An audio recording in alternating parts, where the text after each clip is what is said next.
Gratidão ao Pai e a Jesus por nos permitirem mais esse dia de estudo. Hoje falaremos sobre um capítulo muito especial do livro Boa Nova, de autoria do espírito Humberto de Campos e psicografia de Chico Xavier. O nome do capítulo é Jesus e o Precursor, onde precursor significa o que antecede, o que vem antes.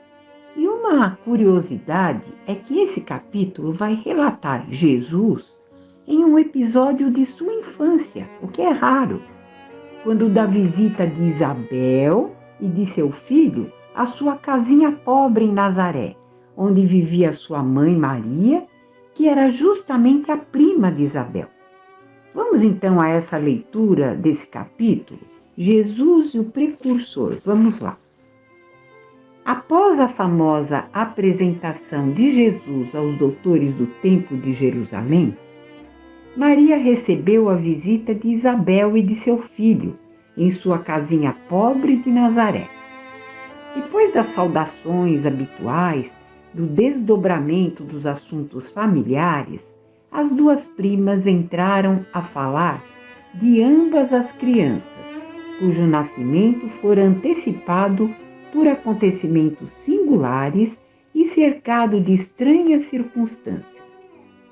Enquanto o patriarca José atendia às últimas necessidades diárias de sua oficina humilde, entretinham-se as duas em curiosa palestra, trocando carinhosamente as mais ternas confidências maternais. O que me espanta, dizia Isabel com caricioso sorriso, é o temperamento de João, que no caso aqui é o João Batista, não é? Então, é o temperamento de João, dado às mais fundas meditações, apesar de sua pouca idade. Não raro, procuro-o inutilmente em casa, para encontrá-lo quase sempre entre as figueiras bravas, ou caminhando ao longo das estradas adustas, como se a pequena fronte estivesse dominada por graves pensamentos. Essas crianças, a meu ver, respondeu-lhe Maria, intensificando o brilho suave de seus olhos. Essas crianças trazem para a humanidade a luz divina de um caminho novo. Meu filho também é assim, envolvendo meu coração numa atmosfera de incessantes cuidados. Por vezes vou encontrá-lo a sós, junto das águas, e de outras em conversação profunda com os viajantes que demandam a Samaria ou as aldeias mais distantes nas adjacências do lago. Quase sempre surpreendo-lhe a palavra caridosa que dirige às lavadeiras, aos transeuntes, aos mendigos sofredores. Fala de sua comunhão com Deus, com uma eloquência que nunca encontrei nas observações dos nossos doutores, e constantemente ando a cismar em relação ao seu destino.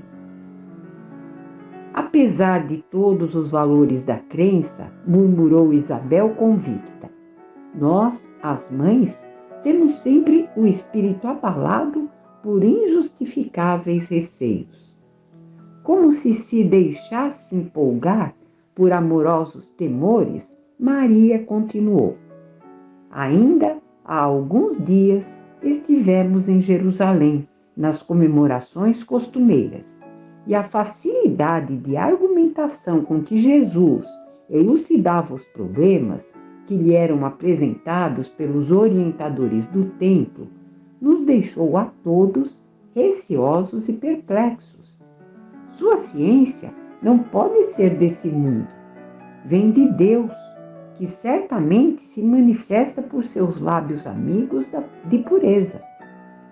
Notando-lhe as respostas, Eleazar chamou a José em particular e o advertiu de que o menino parece haver nascido para a perdição de muitos poderosos em Israel.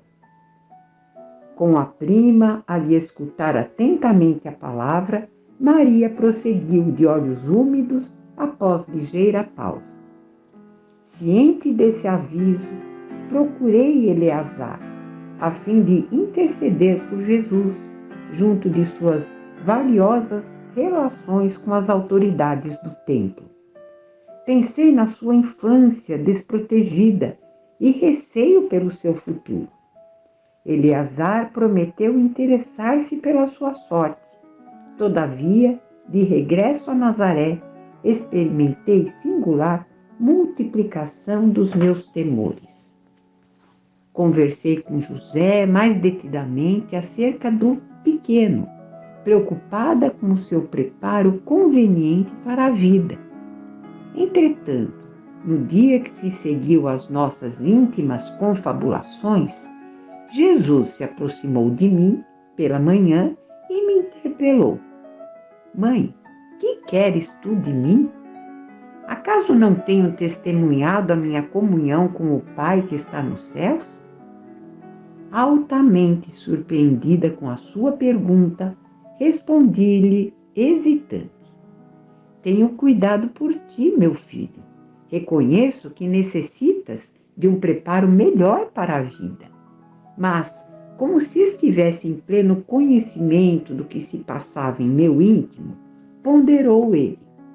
Mãe, toda preparação útil e generosa no mundo é preciosa. Entretanto, eu já estou com Deus. Meu Pai, porém, deseja de nós toda a exemplificação que seja boa, e eu escolherei desse modo a escola melhor.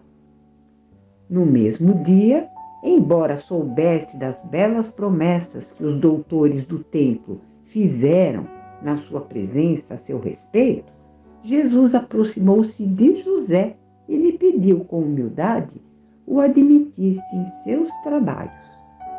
Desde então, como se nos quisesse ensinar que a melhor escola para Deus é a do lar e a do esforço próprio, concluiu a palavra materna com singeleza. Ele aperfeiçoa as madeiras da oficina, empunha o martelo e a enxó, enchendo a casa de ânimo com a sua doce alegria. Isabel lhe escutava atenta a narrativa, e depois de outras pequenas considerações materiais, ambas observaram que as primeiras sombras da noite desciam na paisagem, acinzentando o céu sem nuvens. A carpintaria já estava fechada e José buscava a serenidade do interior doméstico para o repouso. As duas mães se entreolharam inquietas e perguntavam a si próprias para onde teriam ido as duas crianças. Nazaré, com a sua paisagem das mais belas de toda a Galileia, é talvez o mais formoso recanto da Palestina.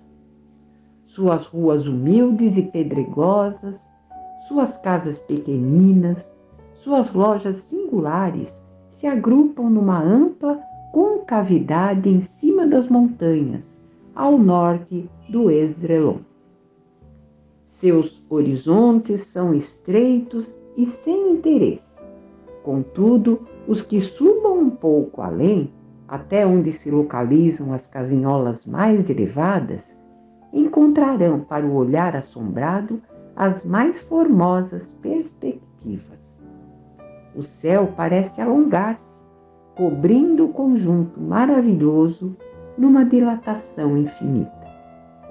Maria e Isabel avistaram seus filhos lado a lado, sobre uma eminência banhada pelos derradeiros raios vespertinos. De longe, afigurou-se-lhes que os cabelos de Jesus esvoaçavam ao sopro caricioso das brisas do alto. Seu pequeno indicador mostrava a João as paisagens que se multiplicavam à distância, como um grande general que desse a conhecer as minudências dos seus planos a um soldado de confiança. Ante seus olhos surgiam as montanhas de Samaria, o cume de Magedo, as eminências de Jeoboé, a figura esbelta do Tabor, onde mais tarde ficaria inesquecível o instante da transfiguração, o vale do rio sagrado do cristianismo, os cumes de Safé, o golfo de Calfa, o elevado cenário do Pereu, num soberbo conjunto de montes e vales, ao lado das águas cristalinas.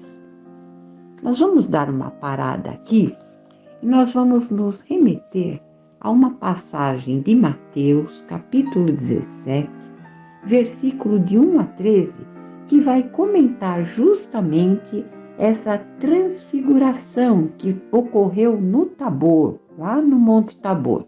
Então vamos a essa leitura. 6 dias depois, Jesus tomou consigo Pedro, Tiago e João, irmão de Tiago, e os levou em particular a um monte. Aí ele foi transfigurado diante deles. Sua face brilhou como o sol, e suas roupas se tornaram brancas como a luz. Naquele mesmo momento apareceram diante deles Moisés e Elias, conversando com Jesus. Então Pedro disse a Jesus: Senhor, é bom estarmos aqui. Se quiseres, fareis 3 tendas, uma para ti, uma para Moisés e outra para Elias. Aqui a gente repara que se Pedro quis até construir uma tenda para cada um, é sinal que aquela materialização foi perfeita. Então, foram materializados ali Moisés e Elias de uma forma perfeita, como se ele se confundisse e achasse que estavam todos ali presentes. E continuando, enquanto ele ainda estava falando, uma nuvem resplandecente os envolveu, e dela saiu uma voz que dizia: Este é meu filho amado, em que me agrado. Ouçam-no. Ouvindo isso, os discípulos prostraram-se com o rosto em terra e ficaram aterrorizados. Mas Jesus se aproximou, tocou neles e disse: Levantem-se, não tenham medo. E erguendo eles os olhos, não viram mais ninguém a não ser Jesus. Enquanto desciam do monte, Jesus lhes ordenou: Não contem a ninguém o que vocês viram, até que o Filho do Homem tenha sido ressuscitado dos mortos. Os discípulos lhe perguntaram: Então, por que os mestres da lei dizem que é necessário que Elias venha primeiro? Eles fizeram essa pergunta a Jesus. E Jesus respondeu: De fato, Elias vem e restaurará todas as coisas. Mas eu lhes digo, Elias já veio e eles não o reconheceram, mas fizeram com ele tudo o que quiseram. Da mesma forma, o Filho do Homem será maltratado por eles. Então os discípulos entenderam que era de João Batista que ele tinha falado. Então aqui Jesus está mostrando que Elias, na verdade, seria o João Batista, né? E aqui no final eles falam, eles entenderam que era de João Batista que eles haviam falado. Mas Jesus antes disse o seguinte, quer ver? Elias vem e restaurará todas as coisas. E nós percebemos que, na verdade, João Batista viria futuramente como Allan Kardec na terceira revelação. Isso é muito importante, né? A gente saber. E continuando aqui o livro Boa Nova. Quem poderia saber qual a conversação solitária se travara entre ambos? Aquela conversação entre Jesus e João? Distanciados no tempo, devemos presumir que fosse na Terra a primeira combinação entre o amor e e a verdade para a conquista do mundo. Sabemos, porém, que na manhã imediata, em partindo o precursor na carinhosa companhia de sua mãe, perguntou Isabel a Jesus com gracioso interesse: não queres vir conosco? Ao que o pequeno carpinteiro de Nazaré respondeu profeticamente com inflexão de profunda bondade: João partirá primeiro. E nós sabemos que na história do cristianismo, João, ele estava lá no deserto e estava preparando, ele estava fazendo ali as bases para que Jesus entrasse em cena com o seu cristianismo. Então, continuando o livro, transcorridos alguns anos, vamos encontrar o Batista na sua gloriosa tarefa de preparação do caminho à verdade, procedendo do trabalho divino do amor que o mundo conheceria em Jesus Cristo.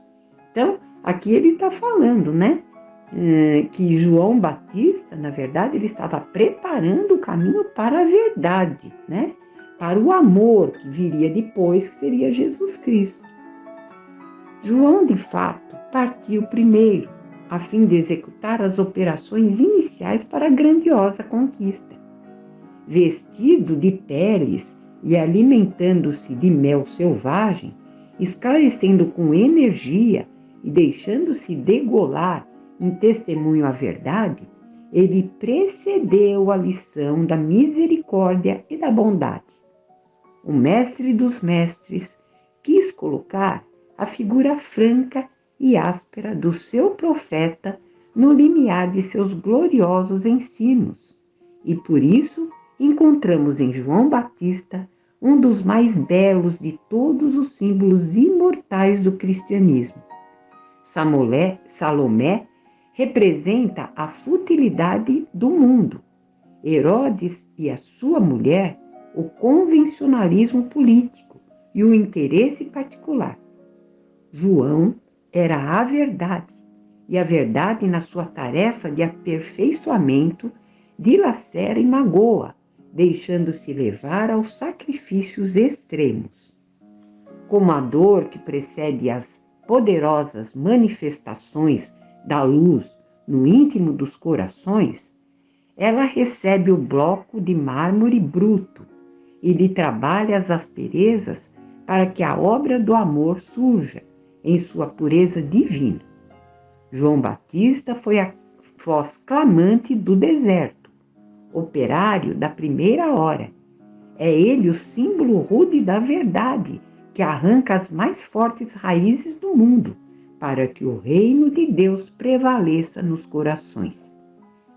Exprimindo a austera disciplina que antecede a espontaneidade do amor, a luta para que se desfaçam as sombras do caminho, João é o primeiro sinal do cristão ativo, em guerra com as próprias imperfeições do seu mundo interior, a fim de estabelecer em si mesmo o santuário de sua realização com o Cristo. Foi por essa razão que dele, disse Jesus, dos nascidos de mulher, João Batista é o maior de todos. E por quê? Dos nascidos de mulher, João é o maior.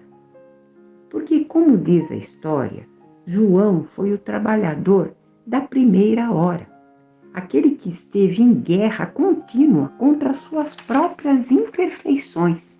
Sim, porque João era um espírito ligado à terra ainda, não um espírito crístico. Por isso, Jesus se referiu a ele como dos nascidos de mulher, ou seja, dos espíritos ainda ligados à terra, ele seria o maior. Por isso, a luta pela sua transformação, pelo seu próprio burilamento, o que vai conferir a ele os altos postos para a definitiva implantação do Evangelho na terra. Moisés, Jesus e João Batista, o Elias da Transfiguração, além de representar as três revelações, nos faz constatar de forma mais verídica a comprovação da reencarnação. E terminando aqui mais esse estudo, que possamos agradecer a Deus e a Jesus por mais essa oportunidade. Pai nosso que estais no céu, santificado seja o vosso nome. Venha a nós o vosso reino e seja feita a vossa vontade, assim na terra como no céu. O pão nosso de cada dia nos dai hoje, Senhor. Perdoai as nossas dívidas, assim como perdoamos aos nossos devedores. Não nos deixeis cair em tentações, mas livrai-nos de todo o mal. Que assim seja.